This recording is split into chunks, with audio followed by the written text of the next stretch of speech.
Now.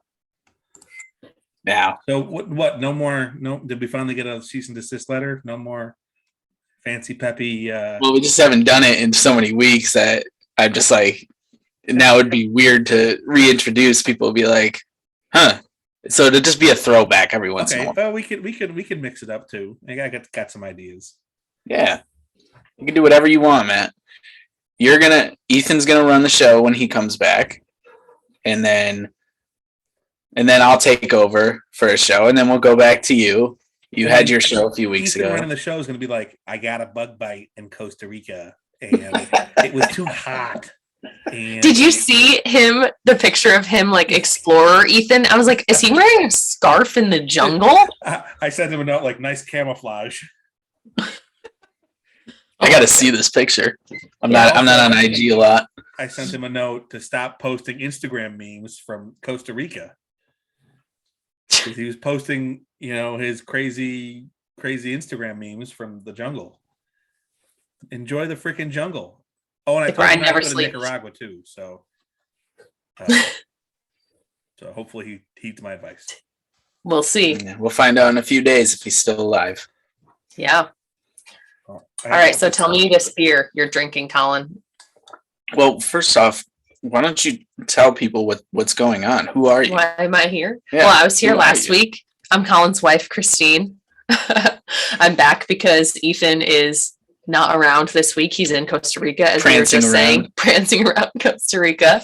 So I figured I would grace everyone with my presence to talk about things I enjoy again, especially because we didn't get to fitness last week. So maybe we will this week. Colin, hit the round of applause button. Oh, round of applause. Yes. Hang on. Oh, this is really delayed. Yeah, we got it. We got it. Fix this in post. It's in the wrong spot. I hope someone. Here we go. There we go. Fix it in post. There was no 20-second delay. Wow. It's been a while since I've used the soundboard extensively too. Excuses. I'm just saying. Well, so now will you tell me about the beer? Well, sorry, Matt. I want to know too. Okay. Well, I'll tell a little bit, and then you can tell the real story. So my beer today is from Definitive Brewing. It is Confectionery Wizards is the name. It is a imperial stout with almonds, coconut, and chocolate. Shout out to Brian Daly, head brewmaster at the brewery. Brought this down to Charlotte when he visited the Conley household. You need to hand it to me. Yeah, because Devin and Sam gave this to us. And I think it says on here that it's 10% alcohol by volume is what I just saw. I think it's 12%, actually. So that's the difference I was calling out. Chocolatey wasted. Where's Definitive Brewing? Portland, Maine? Yeah, up in... oh, shit. Yep, Portland, Maine. Yeah, I was going to say, I thought that's where it was. Yeah. Is that a pastry stout? It's imperial. So. But it sounds it tastes pastry-ish. It sounds pastry-ish. Yeah, I think it's a pastry stout. You got chocolate, almond, and what else you got in there? It's sweet. Chocolate, almond, coconut. Yep. Oh, so I've got a pastry stout as well. It's called Florida Stout. Ooh. It's making fun of Florida Man, but also it was a collaboration, I think, with a brewery down in Tampa that does a lot of pastry stouts. But this is just coconut and vanilla in a stout with lactose. But it's very tasty. It's by Voodoo Brewing. Nice. Coordinated my outfit. Look at that. Yeah, I love it. And I've just got wine. It's from a local-ish vineyard. It's from Shelton Vineyards or something like that. It says it's a North Carolina wine, and it is a Cab Franc because I feel like Cab Francs are not available widely. Like you usually have to be at a winery to get them, and it's my favorite. So went with it. Little Wine Wednesday. Hell yeah! Send the Cab Francs. Cab Franc. I love Cab Sauv, but Cab Franc is my number one choice if it's available. I mean, I will say, I am the man who knows how to get things. So you are. True. I was able to track down 3 bottles of a Syrah only for sale in Italy for my sister-in-law for Christmas. So Cab Franc. And he got you the Oh Mama beer. He did. That wasn't as hard though. It took a little digging for that one. Same brewery, by the way. Same brewery, Voodoo Economics. That's all I think of. Voodoo Economics. Ferris Bueller. Bueller. Well, Bueller. while we're going over food, I'm not team tortellini tonight, Oh yeah, I was gonna ask, what are you eating? but similarly not team ravioli. Stuffed shell. Nope. Team pierogi. Ooh. Pierogi. All right. How did you make them? No. That would be hard. Yeah, I bet. That's lots of effort. This is Mrs. T. Those are the ones though. Those are good. I like the box says made in batches, which makes the chemical engineer me scream. You're not going to set up a machine to continuously make pierogi. Of course, it's all going to be made in batches all the time. So It's not like they were saying like small batch or artisanal batch. Like made in batches could mean you still made 2 million at a time. Like that means nothing. That means nothing, Mrs. T's. Raise your game. Sorry. Weren't you the one making fun of Chef Boyardee? No. I said he was a Cleveland mainstay. Yeah, but didn't you say that that's a reason why you can't love raviolis is because like that is what raviolis are to you? Ew, Chef Boyardee's is No. You gotta get the frozen section ravioli if you're gonna get ravioli. But that's true. But yeah, I mean Chef Boyardee with like the beef. For those who are listening, I'm putting beef in air quotes. The beef in it and like that SpaghettiOs style tomato sauce, which I don't know if there's actual tomatoes in it. It's more like hot red crayons ground up. Oh, I mean, shout out to those who love it. Like my brother subsisted on like SpaghettiOs for a good 4 years of his life. So, not hating, but just not my thing. And in the pantheon of cheesed pastas, that's a cheesed with an ED. It's got to go stuffed shells, tortellini, pierogi, if that's a pasta, it's potato, and ravioli down there. Just saying. I had never had a pierogi until high school when one of my high school boyfriends, like families, would make it for dinner and they called them pierogies and thought it was hilarious. I don't know why, but that's my memory of pierogies. And I was like, I don't really like these. Yeah, I mean, I've had like these I just boiled because I wanted to be, through with it and on the podcast. But there was a really famous Polish restaurant in Cleveland that closed down. Bless your soul, Sokolowski's, I miss you. And they served like authentic handmade pierogi with, pan fried with the little burn marks on it, and you get a bunch of onions in it. And now that was like art. And then they closed down, which they had some of the best land in all of Cleveland, like beautifully looking out over the river valley into the skyline of the city. So I'm hoping they made a mint. Like if you're going to retire, like go out big. So I miss it, but it was like one of the institutions, like the place in Cleveland where all the stars go and you get their faces on the wall type places. Sokolowski's University Inn. It's sad when those places go away. I feel like they should just be around forever. Yeah, I think so. I think the city of Cleveland should be like, no, you can't sell this. We'll never zone it for anything else. You have to keep making. Well, and so the other thing is it was like lunch counter style. So you just walked up with a tray and was like, I want like a bratwurst and cabbage and some corn and 4 pierogi. And they just like slapped it on your tray and you went. You're reminding me of something interesting. I read just this morning, actually, a restaurant that I want to check out. I added it to my list. I have a long running list of places in Charlotte that I want to check out. It's a all-day breakfast bar. Ooh. Apparently, it's LaMelo Ball's like favorite place to go in the city. What's it called? I'll look at the list. Because I did not see that on there. But like people of Charlotte, I think are big on LaMelo Ball right now because he's the only thing going for the Hornets. Yeah. I mean, this is long. I just didn't see all of it. Yeah. So LaMelo, he's supporting breakfast, not staying in its lane. Like he's having breakfast out of its lane throughout the rest of the day. It's called Day and Night Cereal Bar. Okay, I know what that is, and that is not like a breakfast bar. I don't think. Bar? It's like what is it? I think they serve like shakes and cereal or something like that. It sounds like a milk bar. There's a couple places in New York where you can get like milk bar, yeah. You can get like then they make desserts too. You can get like cinnamon toast crunch milk or Lucky Charms milk, which that still sounds like a great place to go too. But Yeah. That milk bar used to be a client at the marketing agency I work for. So that's sweet. how I learned what milk bar is. And I mean, their stuff looks delicious in the ads. So I'm ready to go. Yeah, let's go. New York. We can also order it to your house. We don't need to go to New York. We have one here. We have milk bar. Oh no, we have that thing. Okay, we can go. Yeah. Report back on a future episode. Yeah, we will. And Ethan will be happy to know that we've talked about pasta for like the 7th straight episode or whatever it's been. And I'm eating on camera on mic. I'm trying to fill that void for Ethan. Should we use that as the lead in to my like health and fitness discussion, talking about pasta and food? I think so, because right, because Toddy, if you're gonna be healthy, like you can just never have carbs and pasta again, right? Like if you want to be healthy, you just got to cut everything that's right. You enjoy out of your diet. That's right. Only lean meat, no alcohol, strict, no sugar, nothing. Man, you're nothing. Set up your wife and you're just ruining it. You're really triggering me. but really, a lot of people think that. Like, that's what I want to talk about is most people's assumption of fitness is it's very all or nothing. Yes, that's what I want to talk about. Taking my blue light blocking glasses. Okay, cool. So people do, though. They think it's all or nothing. They think, okay, January 1st hits, I'm going to go all in on this diet. I'm going to start working out 6 days a week.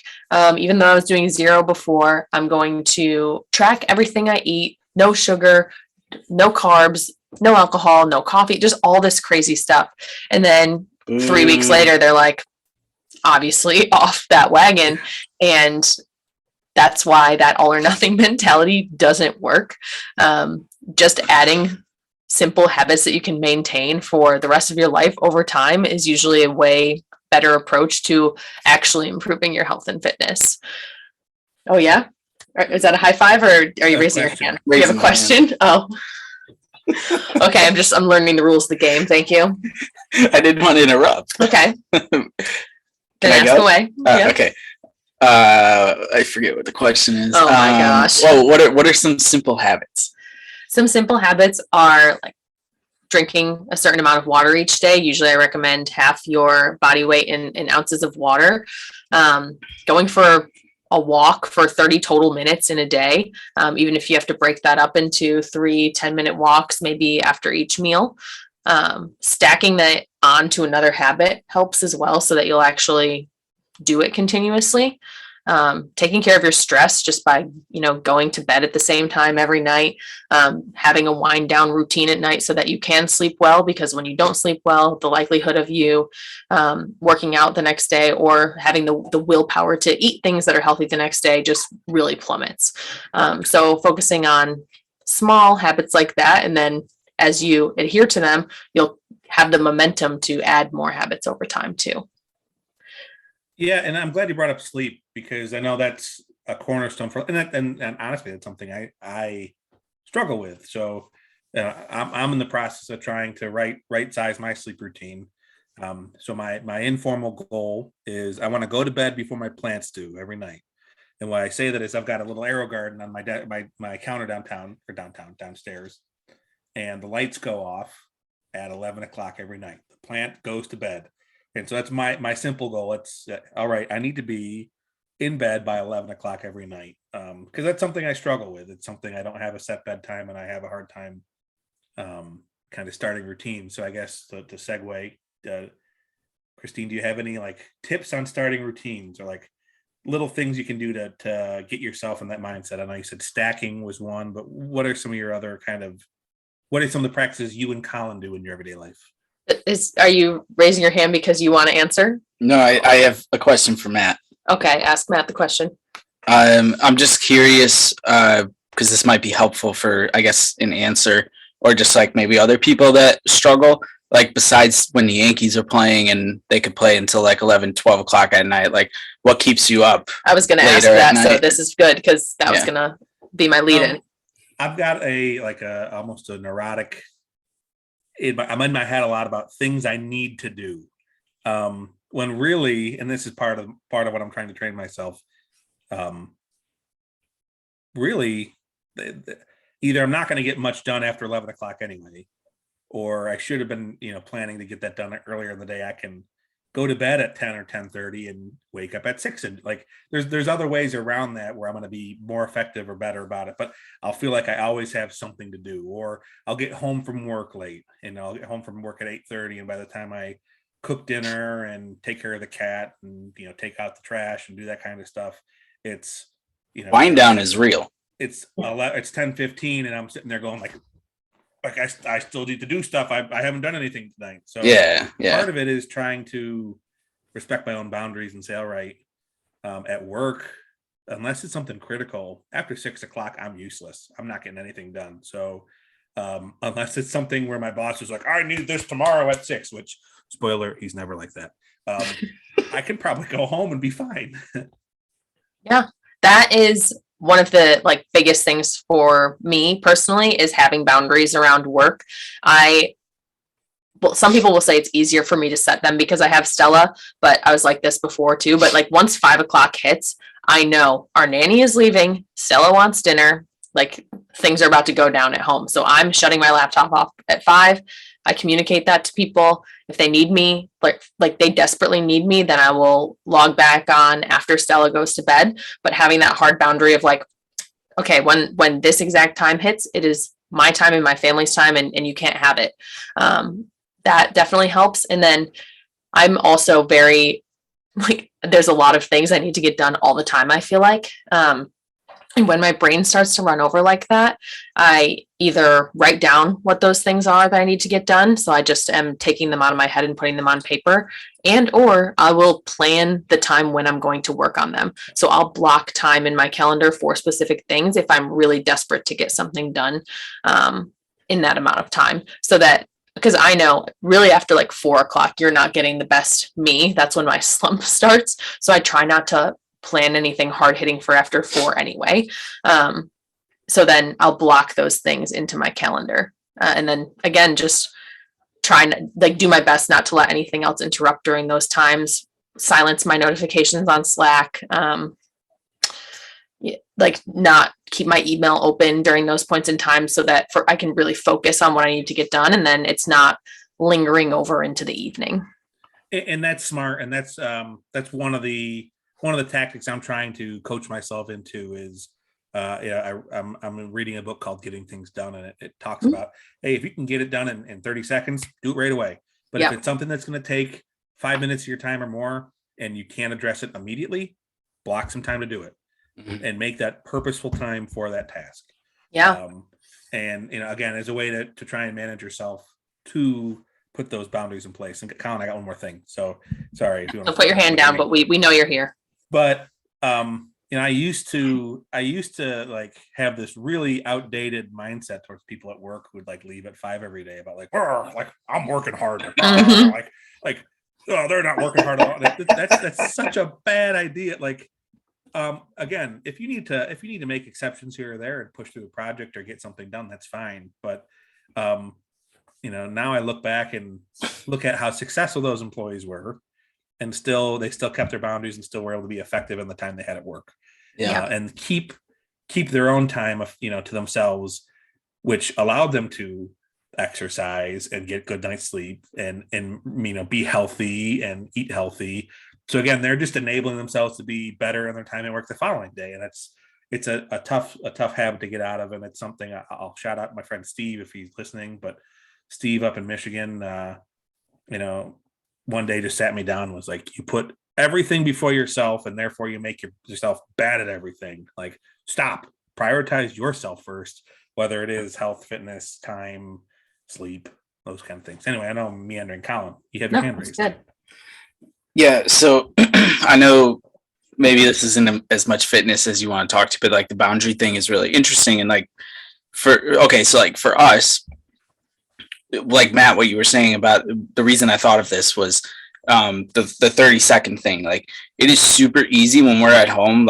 It takes me about 30 seconds to throw laundry in and get it started, and then it's in the background just doing its work, and then I switch it over and whatever. It takes longer to fold it obviously when it's done, but to get laundry done, whereas you're away from your place all day long, And then, so you can't do like some of the house things. You can't take care of Boris, like, and even every once in a while, I mean, I'm sure you could like run out to the store if you wanted to, but like, are you going to bring your groceries back to work and then bring them home, like type thing? Like, I could run to the store really quick because it's right down the street. Yeah, you have your grocery store right in the damn neighborhood. That's so nice.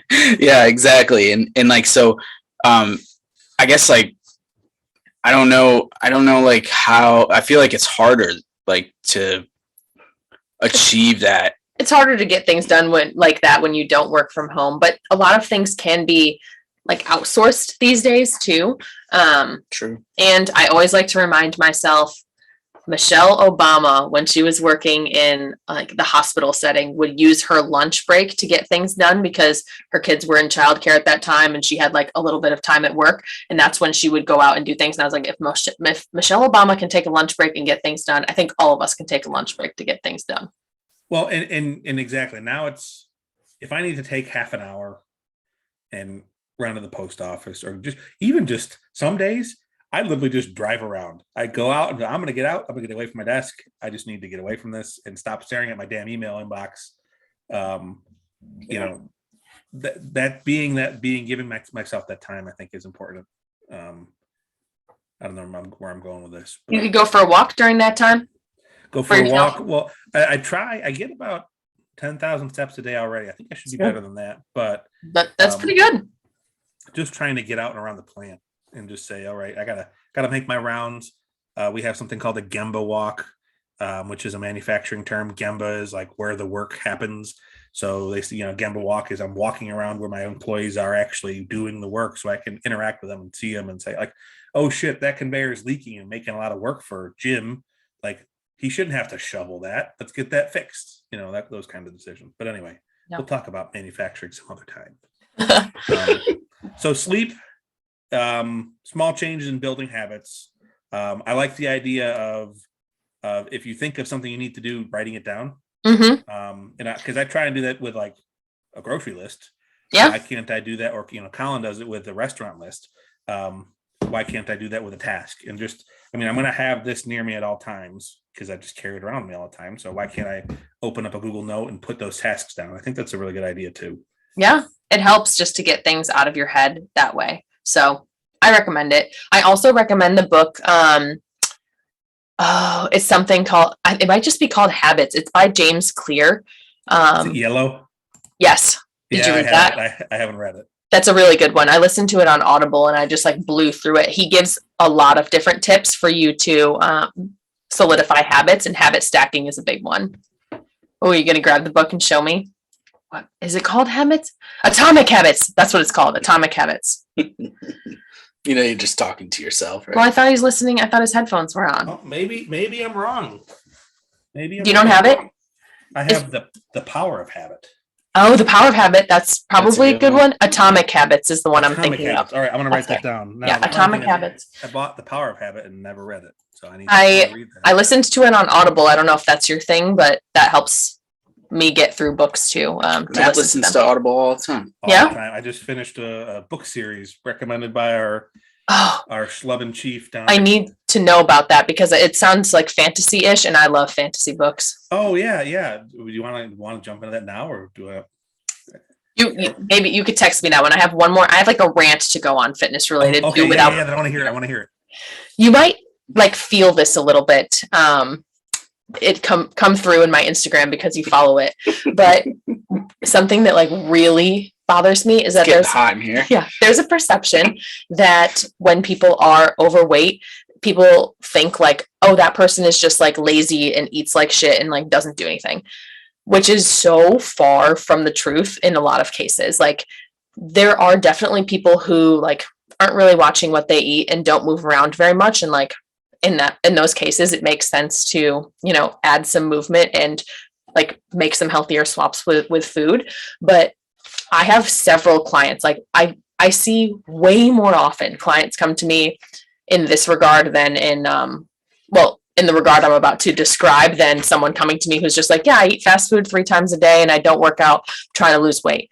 Usually it's like total opposite end of the spectrum. These people are working out like 5 or 6 times a week. They go and do HIIT classes, maybe like at 45 or a local like high intensity training class. And they're eating like they're tracking all their calories and they're eating like 1,600 calories a day or something like that. And these are women that are not able to like maintain their weight while doing those things. And they're like not happy with the way they look and everything. And it's super frustrating for them. And it's super frustrating for me to hear people just like ignorantly say, you just got to put down the cake, or like, you need to go for a run or something stupid like that. You gotta earn that food. It's just so ignorant. And like, I could go down a whole nother rabbit hole of like fat phobia and all that, but which I'll spare everyone from that today. But I do want to talk about like the reason that people struggle to maintain their weight, even when it seems like they're like doing all the right things, is because you can also train your metabolism to be slower. And that's what a lot of these people are unintentionally doing. So when you are doing a lot of high intensity training or cardio, you're telling your body like, okay, let's burn a lot of calories, burn as many calories as possible. And then you're eating in a calorie restricted state. For example, like I weigh significantly less than a lot of these clients that I'm working with, and I eat probably like 2,500 calories a day. I'm having wine right now. I don't even track everything I eat, and like I can maintain that. And that's because I haven't trained my metabolism to be really slow. Well, like oftentimes isn't one of the adjustments you make is like encouraging people to actually eat more. Mm-hmm. Because you can eat more of the right thing. Like, You can.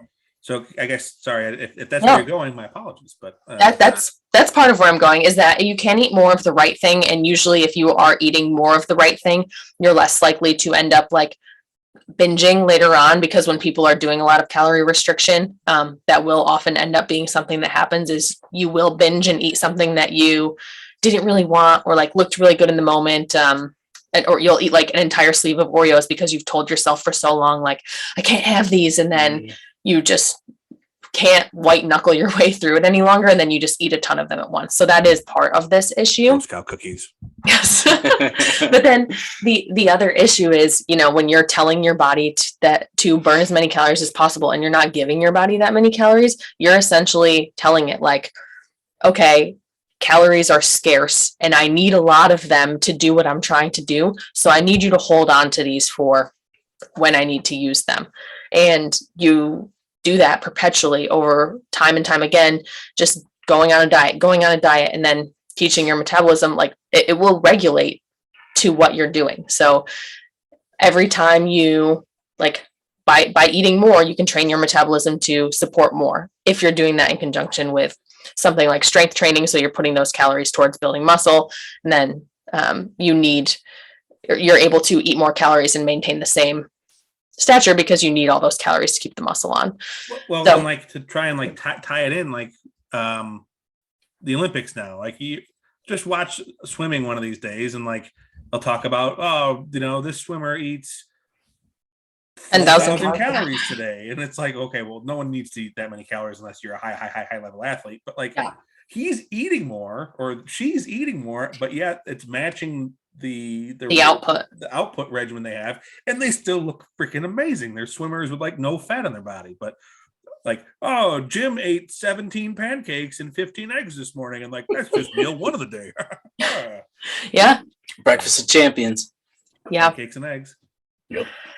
It's just one of those things. Like I often see people coming to me and they just want to keep adding like more things that they should be doing. Like, okay, I just need to like cut my calories harder, or I need to like hit my macros better. Can you change them? Should I eat like more fats and less carbs? And I'm like, no, honestly, you just need to slowly bump up your calories over time. Don't do so much high intensity stuff for a while because your body's really adapted to that. You need to lift some weights so that you'll tighten up over time. And that people end up seeing a lot of success that way too. So the answer is not always just like eat less, move more. That people like to like simplify it down to. There are definitely cases where that works, but that is not. Well, yeah, that's taking the whole caloric balance right into an extreme, right? Like if I burn more than I consume, then I will lose weight. Well, yeah, but your body's also going to go, shit, like I'm in trouble. Yeah. And just trying to think anecdotally, and Colin, you should talk more too, but like thinking anecdotally for me, when I was in the best shape of my life, I was eating the most I ever did. Like now that was, I was also powerlifting 4 times a week and doing, sprint work for the football team, but I never watched what I was eating, and I was eating gobs and gobs and gobs of food every day. I mean, my Mama Root would literally, joke with us about how much the grocery bill would go up during football season because my brother and I would just eat everything. I believe it. So because you're just fueling that metabolism. So I'm trying to find a picture of Matt Root back then for all the viewers and for myself too. All the viewers to see. So handsome. Handsome and fit, and I'm gonna be honest, I don't want to go back to that, but I do think I need to improve from where I am now, so we'll work on that. Yeah, it doesn't need to be extreme, but you don't have to just like always be focused on trying to burn as many calories as possible or eat as little as possible. Like those are just not sustainable solutions. Bringing it back to what I talked about before, that all or nothing mentality. You want something that's sustainable. So I like to get people into a place where their metabolism can handle more food, because that is sustainable. To think that for the rest of your life you're going to eat 1,200 or 1,600 calories, like, okay, what about when you go on vacation and what about when you want to try a really great new restaurant? What about when you just don't want to track every single thing you eat? Because that is also no way to live unless it's literally your livelihood to be an athlete or something. So, and all the viewers, they're not blowing smoke. When I visit them, we go and get barbecue, and we have great parties where like we're eating tons of wonderful, delicious food. And yeah, I could put down probably a whole pan of buffalo chicken wing dip myself. If people let me, I would probably do it. Yeah. What are some of? Okay, so like we talk about all these things. So like, how do you like measure success? I guess because like I'm about to go to the doctors in like a week and a half for my physical, and I know they're gonna tell me I'm overweight, even though I feel great. But I'm 5'3" and I weigh like about 170 pounds. And like, if you just looked at me, you would be like, all right, he looks fine. But if you looked at me without any clothes, you would see like, oh, okay, he's got some muscle on. Yet every single time I go to the doctor, they're like, you're too high on that BMI scale and everything. Well, BMI is a really right. But I'm saying like, okay, so if that's dumb, like, what are we like? Okay, is it like, how are we supposed to look, or like, how are we supposed to feel, or well, that's a whole other ball game too. Of like, your health is unique to you, and there is not like this universal metric that says this is healthy, this is not. And like this is when I was saying I could go down this whole fat phobic thing where like doctors will tie pretty much anything to your weight when it doesn't actually have anything to do with your weight, what's bringing you in. And like, if you're not having any issues, then what is the problem? There isn't one. Like, so it's not a problem. Like, so this is my favorite old picture. Root. That was considered by the BMI scale obese. Yeah. And this is the best fitness, the most fit I've ever been. So yeah, I mean, that's a good point, Colin. I was healthy. I could run a mile in less than 7 minutes. Like, I had a little extra weight around the waist, but I was the most healthy I've ever been, despite what that scale said. So I think Christine's absolutely right there. It's easy to point and say, well, it's tied to your weight, but there is no one perfect form to get to. I'm going to let Toddy pick it back up on this because I'm running on his team, but yeah, but like blood work is a good thing to look at to see what your health metrics are like. How you feel is good. But BMI doesn't take into account like what your body tissue is made of. It also, if you have muscle, which tends to like, you can weigh a lot more, but be in a pretty compact body, you will tip that BMI scale pretty quickly. And there's just all sorts of information out there about how BMI doesn't actually, there's not any like valuable outcomes that come from BMI. So I would just say like, thank you. Like, I understand that's the way that those doctors are trained, but it is not a sound way to evaluate someone's health. Well, and I bet there's correlations. You can make the data fit, people with higher BMI generally have X, Y, and Z, but you're right. That's if the scale is flawed to begin with, which it was, and I encourage people to go up and look up the creation. origin, which is just it's mind-bogglingly dumb. But so the scale's wrong to begin with, or poor to begin with. So you may be able to correlate data to it, but that doesn't mean it's a good measurement anyway. So looking at something like cholesterol or blood sugar, or kind of your blood work, and seeing that like much, I think more insightful than just looking at a ratio. Yeah, because Colin, you're not overweight. Yeah. You're fit. Like just feeling good is good. If there's not, you're not sick, there's not issues, then your energy is good. Those are the things that I have people look at. Like, how does your energy feel? How does your confidence feel? Because a lot of times I'm working with women, and that's honestly an important metric for how you're approaching life and in general. And that's the thing too, is like when you're pursuing like trying to be healthier and fitter, it should just be enhancing your life overall. And I know all the things that you're already doing. And like, if you were to just continue to add more to what you're doing, you would be in the point of like taking the joy out of your life, and it would become an unhealthy pursuit. So it's not worth it. Yeah. I mean, obviously, I'm not worried. I'm just saying, like, I could see where people are like, okay, well, I go to the doctor, they still tell me I'm fat, or like, how am I measuring this? Or like, like people who are super analytical and like, well, and it's up to you at that rate too, because like, to me, I feel healthy at what I'm at right now, but like lots of other fitness professionals like to be just like super shredded all the time, and would think like, oh, like I'm way more like walking around normal than some other people in fitness. So it's just like, it is very individual in that way too. Yeah. It's what you want it to be. Yeah. That's my spiel. That's health and fitness from me. We should have you on more often. Do you recommend anabolic steroids? Can't say I would even know where to get them, but so absolutely not. I think I looked up one time, like when we were in high school, like how to, obviously that was a long time ago, and I'm sure there are other ways to get them now, but you had to like get them shipped overseas because they were illegal here. Like that was people's arguments forever. Yeah, you did have to get a dealer. Yeah. Colin, you were jacked back then though. Why were you even looking up steroids? I was just looking more jacked. Yeah, I was literally just looking it up for fun. I was like, he was like, this is the proof I don't do steroids.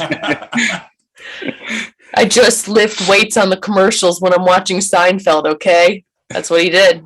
That's what I did when I was in 6th grade. You were lifting in 6th grade, man. That's when I started. I in the winter, like the winter between or before our last year of Little League. Well, actually, you might have played one more year Little League. Yeah, I birthday, right? Yeah. Well, my last year of Little League, I would watch Seinfeld. It was on at like 7:30 on Fox, and I would, every time there was a commercial, my dad had one dumbbell that was maybe 12 pounds, 15 pounds or something like that. And I would do curls. I would rotate. One commercial break, I would do curls. One commercial break, I would do push-ups. And one commercial break, I would do sit-ups. And I know that, plus for like 4 years, I spent probably more time than anyone my age hitting off a tee and doing like different drills and everything. So it wasn't just like I got stronger, but I got stronger and, kind of obviously hit a lot of homers. I shouldn't go here, but I'm going to go here. You know what they say about lifting at a young age? I don't know what they say. It stunts your growth. Oh. Which is a lie, by the way, because I started lifting not on a regular basis, but in 7th grade. But back then I kind of stunk at football, so I didn't really see it. I enjoyed how I did in baseball, so I really don't even When care. you talk about like hitting off a tee, did you ever watch Arrested Development, Rudy? Yeah, hell yeah. Oh my God. When George Michael is like in the garage with it doing the what is it, lightsaber from Star Wars, that's what I picture as Colin like taking hits in the garage, filming himself. Sorry, it's hilarious. And then you're like, and that's the year that I hit 11 home runs in Little League or whatever. Now imagining it with like the Arrested Development voiceover and the oh my God. Ron and Howard, I would be right? That's Ron Howard. Yep. Okay. Yep. Oh God, so funny. That's my favorite all-time show. So I never watched the most recent season. I watched the first Netflix season, but not the second one. no, I couldn't. Once I saw Portia de Rossi's face in the first Netflix season, I was like, I can't do this. Yeah, I think we tried like 2 episodes and it was terrible. I heard I want to rewatch. They recut the 4th season, so it was in better order. I would give it a shot. I guess it made it a lot better, but No way. I mean, I was just so love bad. Will Arnett and Jason Bateman, and I mean, that show is just so funny. I need another shot. And why can't David Cross? Mm-hmm. Excuse me. I blew myself. Anytime I try to think of my favorite character from that show, I will just end up like saying all their names because I'm like, oh, but what about Lucille? Like, R.I.P. I know. Jessica Walter. Yeah. So good. Lucille. Army had a half day. I love that he calls it Army the whole time. Oh my God. There was a brewery, and I wish I knew back. I didn't realize you guys liked Arrested Development that much. There was a brewery in Louisville that did a whole ton of different Arrested Development themed beers. So they literally had one called Army Had a Half Day. No. Does it still exist? Because I'm about to try and order online. It's called Mile Wide. So I don't know if you can ship out of the state of Kentucky, but I can check back next time I'm in the state. Sounds good to me. Louisville.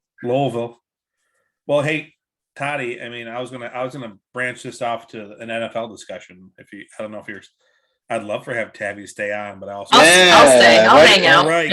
Did you know it only took 13 seconds for Patrick Mahomes to throw an interception the other day? I'm very upset. I don't want to talk about it. To throw an intercept? Wait, what? When he threw the interception in overtime, it was 13 seconds. Oh, I didn't know that. That's awesome. Yeah, it's amazing.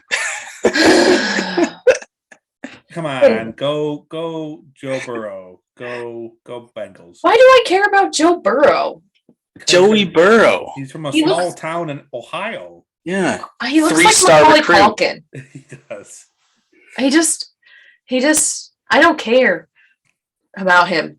But the Bengals haven't been in the playoffs and the Super Bowl in forever. I do feel good about like our neighbors really like the Bengals. They're from Cincinnati. Well, that's right. I have a few friends who like love the Bengals. So I'm like, okay, I'm happy for you. Yeah, they make the chili. Yeah, the Cincy chili. Yeah, it's good. Yep. Shout out Todd and Emily. Yeah. Shout out to Todd listens. Todd listens to the pod. Todd listens. Yeah. For all you guys who don't know, Skyline chili, Cincy chili is like spaghetti with chili on top, and then like a massive, ungodly amount of cheese on top. Just like softball-sized handful of cheese right on top. And it has like cinnamon or something in it too, right? Because it's like a little sweet, but it's good. Cinnamon. They won't tell you, but it's either cinnamon or chocolate. Cinnamon or chocolate, something like that. Yeah. Cinnamon. It's good. Girl. And Todd texted us on the day of the game and was like, "Who day?" Who day? I don't know what that means, but I knew it was something with them. It's like who dat for the Saints, but slightly different. Yeah. Who dat they're gonna beat them Saints, right? That's what they say down there. Yeah, something like that. Yeah. So anyway, non-playoff related, some pretty big stories in the NFL. I don't know what you're talking about. Oh, come on. Well, I'm not talking about the team in Washington. I'm talking about the lawsuits. I know. I know. Okay. Well, so did you hear the? So anyway, for those who know or who don't know, Brian Flores, former coach of the Miami Dolphins, has filed a class action lawsuit against the NFL and 3 teams today based on their hiring practices. And I'm really hoping this makes an impact, although I'm afraid it won't. But I guess it's related to the hiring process. He was considered a rising star coach, but didn't get a sniff anywhere in the league for some major coaching vacancies. And then the follow-up, did you hear the Hugh Jackson news? Yeah, I did. So for all my Cleveland Browns fans, thank you for alerting me with all your Facebook activity today so I could go look it up. But apparently Hugh Jackson and someone from his foundation have some sort of evidence to back up claims that he was getting incentive bonuses for losing, which you watch those teams and yeah, that makes sense, but still, what kind of fraud is about that? Yikes. Yeah. What kind of, all the fans in town could tell you they were stinking and they were failing just to get draft picks and accrue draft capital.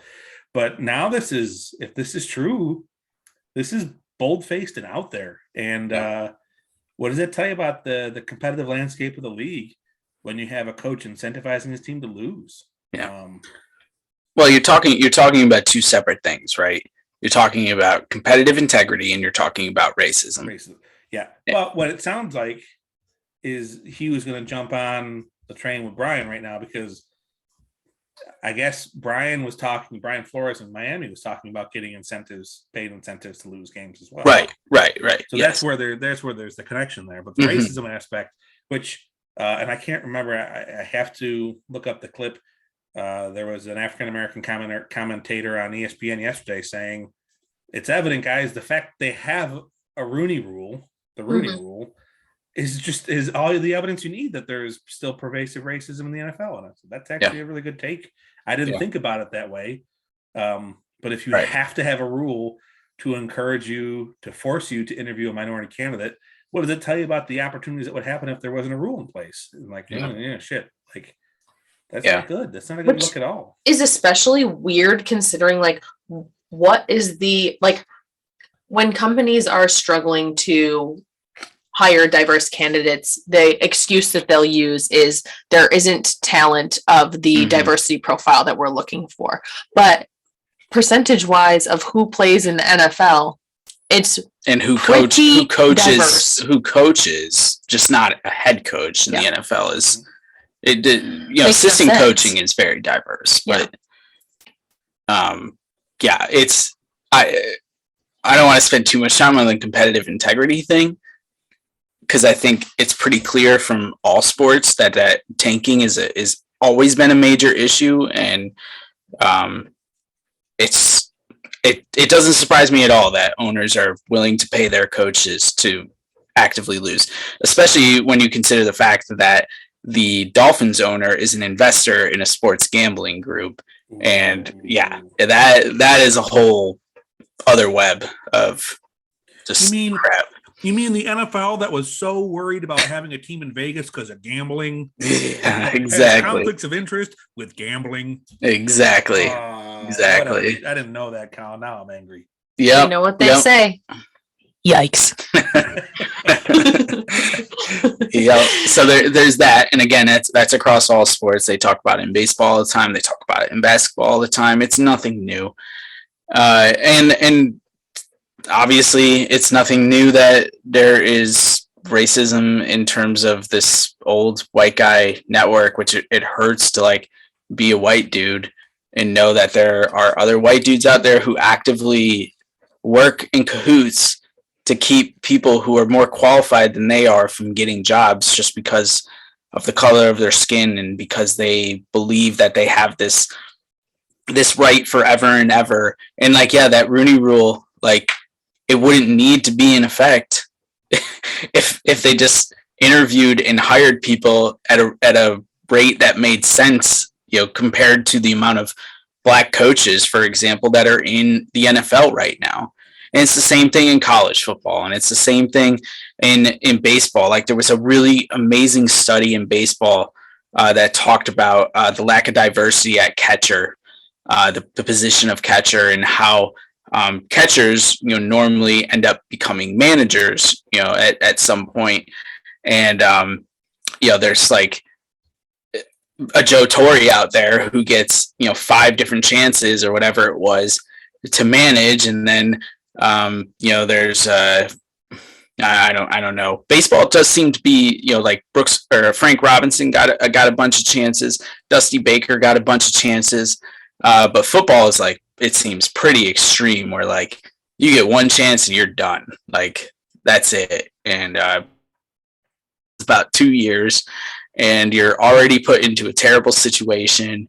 And then you've got what happened in Miami where like he's getting paid to lose games. He would have gotten paid to lose games. I don't know that he actually took the money or whatever, but he outperformed all expectations.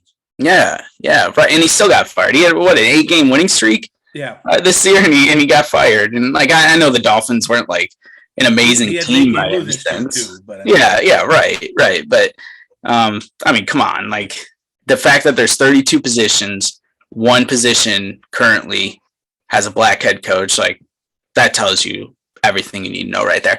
And like I'm not saying the Giants or there was a report about the Panthers way back when John Fox was hired that they kind of did the same thing. And look, I wouldn't be surprised one way or another if teams were just kind of using the Rooney Rule to have an interview and satisfy it and not have any real interest in a head coach. But at the same time, I'm also I don't know for sure. I mean, it's just all speculation, and like I know that Bill Belichick messed up pretty badly, it seems like, from that text message, but like we still don't know the full story. And it's kind of like what we were talking about with fitness, and you can use the data to like support your things. And like I'm not saying that that's what Flores is doing, but I also don't know the full story, and I'm so hopeful that the organization that I want to support is not just as bad as like the New York Mets are. But I don't know these days. Like I just really don't. I don't know if like part of this too is that, I mean, they're using the Rooney Rule as a check the box exercise because these seem to me like jobs that you get because you were like already picked out for, and like the relationships that you've built, they know that they want to put you in this position. So that could also be a factor here. A shitty one, right? Sometimes yes, and sometimes no. McAdoo in New York was like, because you're right, Christine. Like a lot of times, coordinators, so like the vice presidents of the team, the second level coaches are the ones that get hired to head coach jobs. But then you've got like some, white dude who with a pedophile mustache getting hired just because he coached Aaron Rodgers. He's in Carolina now. He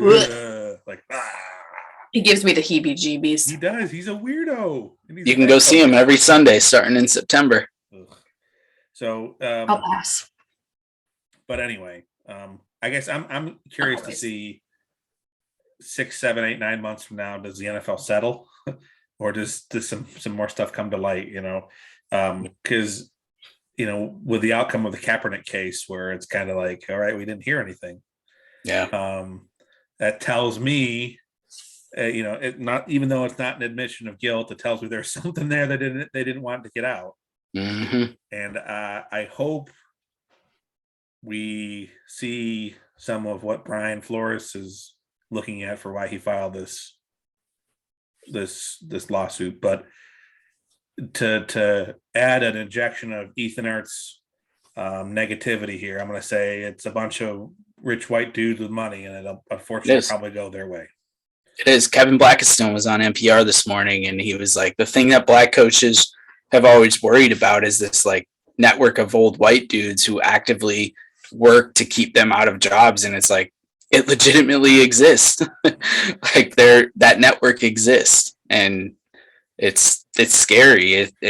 And like you've got one minority owner right now. Mm-hmm. The Jacksonville owner. Yep. Right. And then you've got a couple women that have inherited their teams due to family ties, Chicago and Detroit, I believe.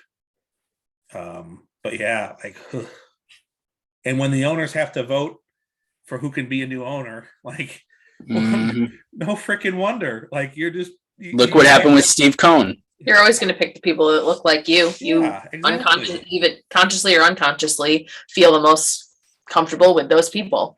Yep. I'm not saying. As an NFL owner myself, I wish I could change. There it is. He's rolling his eyes. You guys were rolling his eyes. I mean, I'm not saying that A-Rod and J-Lo before they broke up would have been a good ownership group for the New York Mets, but I'm also not saying that Steve Cohen was the right dude to pick because he wasn't. That's just a fact. Yeah, that's just a fact. He's a shady, ugly dude. Facts. Yeah. I thought it was going to be another yikes. Nope, had to change it up that time. Well, two other snippets of news. Goodbye, Tom Brady. Enjoy yourself. Bye, go. Thank you for the 2 rings. Yeah, your backhanded, farewell announcement that didn't even mention any of your fans in New England. Apparently, he had already done that. Is what I read. Because I saw the outroar.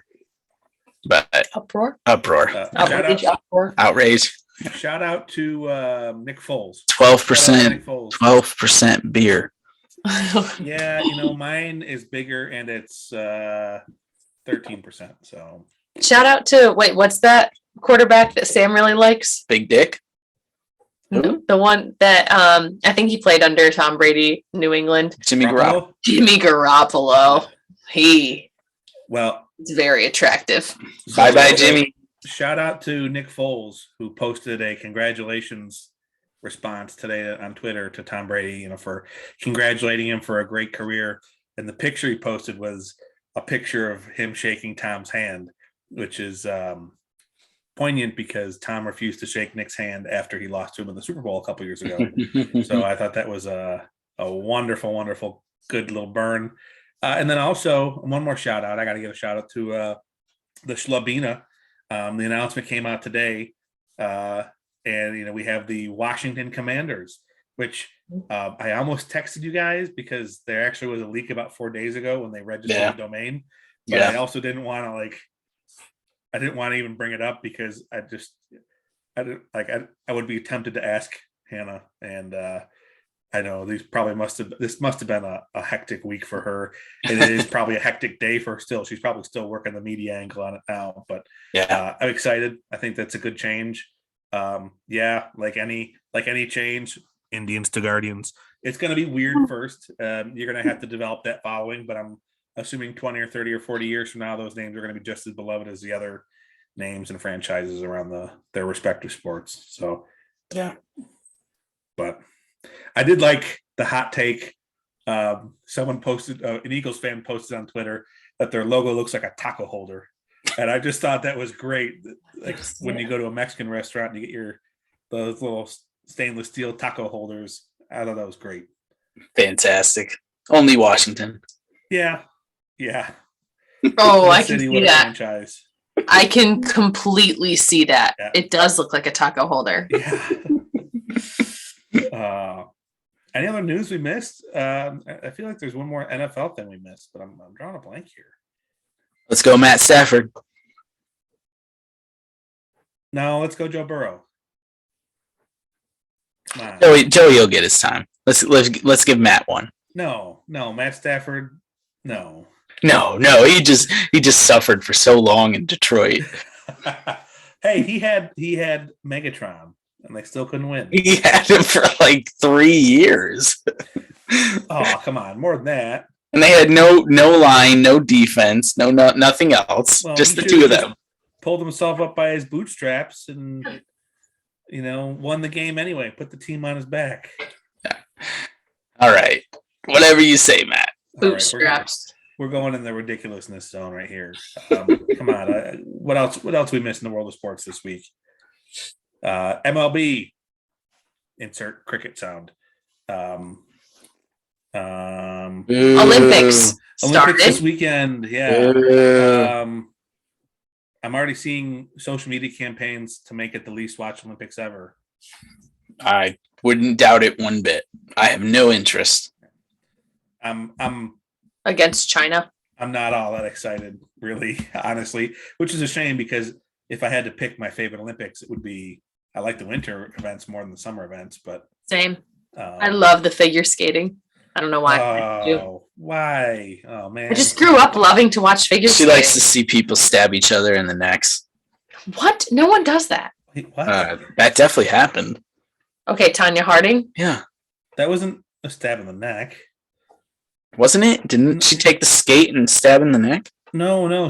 She had Nancy Kerrigan assaulted with the guy hit her with a piece of rebar in the leg. Oh. I thought she stabbed her in the neck with the skate. No. The guy was trying to break her leg. Fake news. So good. Wow, you learn something new every day. About that out there, come on, Colin. Dude, I watch women in sports. Whoa. You love women in sports. Whoa. I said that just to trigger you. I'm sorry. Whoa. Colin loves women in sports. Whoa. Yeah, I don't know. I'll probably watch a little bit of curling, maybe some of the ski events. Ew, curling? Curling, yeah. Ew. Dude, have you seen the Swedish curling team, women's Swedish curling team? No. Can't say I have. Attractive. But you shit on figure skating, which is just a beautiful display of art. Wow. Maybe we should all watch Norwegian Drive-By, aka biathlon. Oh, my coworker's brother does the biathlon.